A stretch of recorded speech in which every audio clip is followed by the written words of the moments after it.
Hello, Gene Schwimmer here. Welcome to today's vlog, which probably will be a short one because I was very busy today. I had one of those doctor's appointments, the kind where you show up on time, they make you fill out a bunch of forms, and it's an hour and a half, maybe 2 hours before the doctor even sees you, and then there's a time with the doctor, so on and so forth.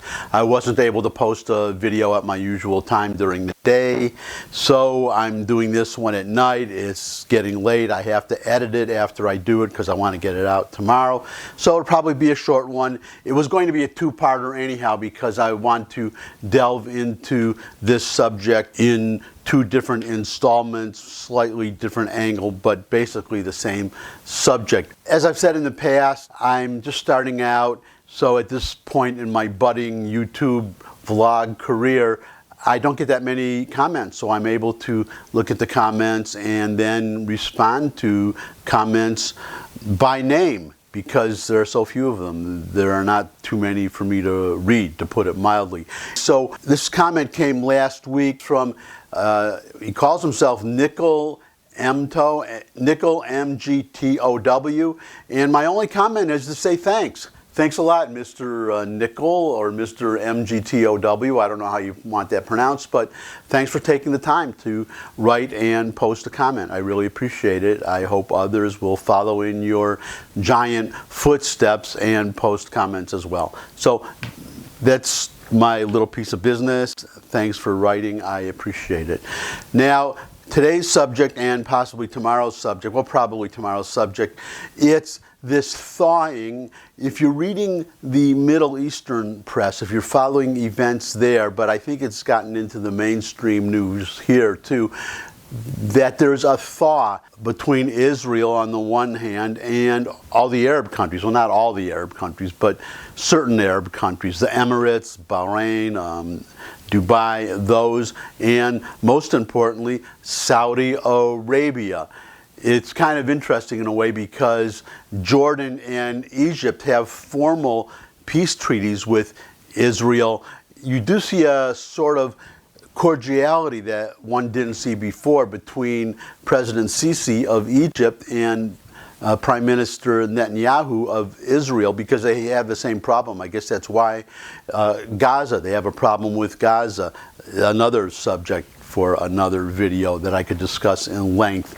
The double standard that Israel and Egypt, the way they're treated, everybody, well, you have the Palestinians in Gaza demonstrating every week along the Gaza-Israeli border, but you don't see similar demonstrations along the Gaza-Egyptian border. People criticize Israel for not doing more for the Palestinians in Gaza, but the Egyptians are fellow Arabs. They're not doing any more. They're doing maybe even less. So I have a big complaint about that double standard, but as usual, I'm digressing. That will have to be another video.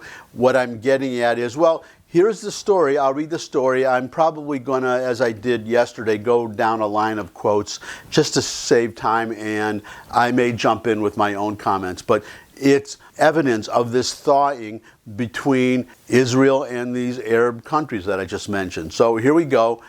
Israel says it will this week host Iraqi and Saudi journalists in a first they mean. That is in itself a groundbreaking development. You have these Arab journalists coming to Israel to see Israel and to, I assume, interview Israelis. The journalists will visit Jerusalem's Yad Vashem Holocaust Memorial, the Knesset, and holy sites, among others, the foreign ministry said in a statement. And here's what I want to jump in with for a minute, because I'll talk about this in another video too. But well, first, Yad Vashem, that's Hebrew for hand of God, and this memorial is a memorial to the Holocaust. I saw it way back in 1968. It shows records and photos from the Holocaust and concentration camps to memorialize these victims of the Holocaust, or the Jewish victims of the Holocaust. The reason I'm jumping in is to mention that, well, first of all, of course, as a Jew, I appreciate Arabs and Muslims visiting the Yad Vashem Memorial and just recognizing realizing that the Holocaust happened. You would not believe it maybe in the 21st century, but there are Holocaust deniers still around, and some of them are Arabs, and they deny that the Holocaust ever happened. So I appreciate that, just as I appreciate, and I'm sure the Israelis, especially Israeli Jews, appreciate the Palestinian professor who took a class of his to Germany, to Auschwitz. I really do appreciate that, and this may be another video, but what would really matter more, and by this way, this professor was ostracized by the Palestinians, the Palestinian Authority, the Palestinian leadership. I'm going to discuss that in another video too. Actually, it's part and parcel of what I'm going to talk about tomorrow, so you have a little preview there. But what they really need to do is visit Yad Vashem, but also visit the Israel Antiquities Authority, because this is the crux of the problem. If a Palestinian visits the Israel Antiquities Authority, he'll see artifacts 3,000 years old of Jewish civilization in that area. That is the problem. These Palestinians, the ones that hate Israel, they refuse to acknowledge that Jews are the indigenous population of that area. As important as acknowledging the Holocaust and visiting a Holocaust memorial is, it's much more important today, in the interest of peace, to view artifacts and simply admit that Jews are the indigenous population of the land between the Jordan and the Mediterranean. Arabs came to that area in the Muslim conquests of the early 7th century. I always get the dates mixed up, either the year 632 or 637. I'm pretty sure it's 637, 632 being the year that Muhammad died. That would do much more to foster peace. I'm going to go back to the quotes now. That's my little aside, but I did want to mention that. It, meaning the foreign ministry, said it had the, quote, aim of exposing the journalists, some of whom come from countries that do not have diplomatic relations with Israel, to Israeli positions on diplomatic and geopolitical issues. In another recent sign of a thaw, a group of Israeli journalists attended the U.S.-led economic workshop on Israeli-Palestinian peace in the Gulf state of Bahrain in late June. The Palestinian leadership boycotted the conference, citing a series of moves against them by U.S. President Donald Trump's administration. And this is what I'm going to talk about tomorrow. The Palestinians' attempts to torpedo any attempt to help them. That's a subject for tomorrow. It bears more detail, so I'm going to save that for tomorrow. On Thursday, Foreign Minister, this would be Israeli Foreign Minister, Israel Katz, said that he had met his Bahraini counterpart publicly for the first time during a visit to Washington last week. Katz also recently visited Abu Dhabi for a UN climate conference where he met United Nations Chief Antonio Guterres and an unnamed, quote, high-ranking UAE official, unquote, UAE, United Arab Emirates.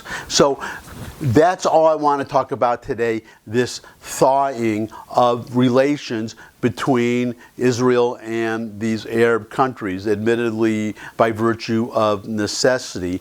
You have in Egypt and Israel, you have a common problem with Gaza, and then in these other countries you obviously have a common problem of Iran, and Israel has by far the strongest army in the area to deal with the problem of Iran. But there are also water scarcity problems. The Israelis are just whizzes at conserving and recycling water. 90% of the water in Israel is recycled. And then there's technology. There are so many ways that Israel could benefit these Arab countries.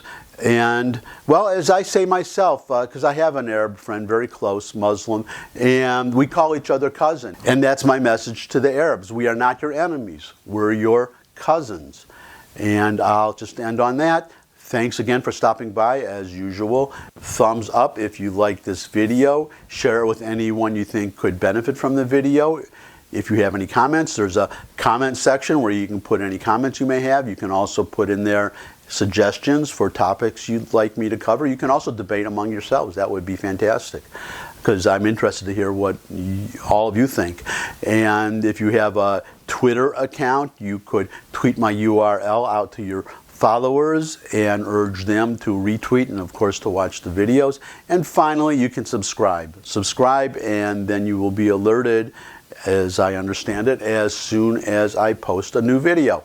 That's it. Thanks for stopping by. Gotta now burn the midnight oil. Well, I hope I'll be done before midnight, but who knows. Get this thing edited. Bye.